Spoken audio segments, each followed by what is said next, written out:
बल्तिस्तान का जिला खरमंग खूबसूरती में अपनी मिसाल आप है। खामोश आबशार सयाहों पर सहर तारी कर देती है। इकबाल ताबानी रिपोर्ट कर रहे हैं।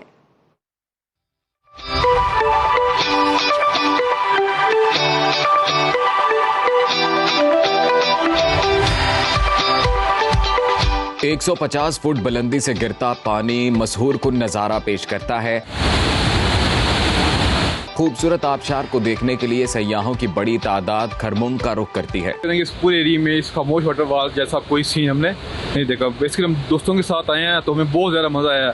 इलाका सारा ही खूबसूरत है, लेकिन इस जगह पे आगे जितनी भी थकावट थी सफ़र की वो सारी खत्म हो गई है। सयाहों का कहना है कि पुरफजा मकाम पर आकर सुकून मिलता है। यहाँ के दिलकश मनाजिर छोड़कर वापस जाने को दिल नहीं करता। यहाँ का माहौल, यहाँ के लोग बहुत पुरअमन, बहुत सुकून और बहुत ही हमने किया, माहौल किया, चिल किया।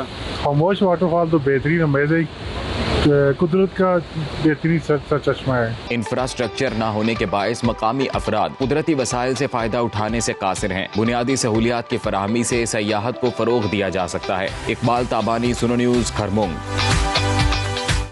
और पाकिस्तानी अदाकार अहद रजा